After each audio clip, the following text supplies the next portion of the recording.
YouTuber Baim Wong kini kembali membahas soal artis Nikita Mirzani.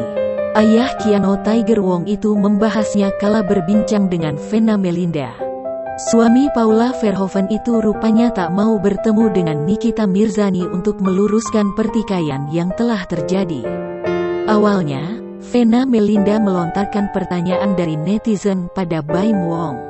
Rupanya, satu dari sejumlah pertanyaan itu terkait perseteruan dengan Nikita Mirzani. Mendengar pertanyaan itu, Baim Wong rupanya tak pernah terpikir untuk meluruskan permasalahan yang telah lewat itu. Baim Wong juga tak pernah memikirkan bagaimana cara meluruskan hubungan mereka. Enggan bertemu, Baim Wong lebih memilih mendoakan Nikita Mirzani agar permasalahan tidak semakin runyam. Bahkan, jika meladeninya, Baim Wong pun mengaku merasa rugi. Baim Wong kembali mendoakan Nikita Mirzani dapat hidayah.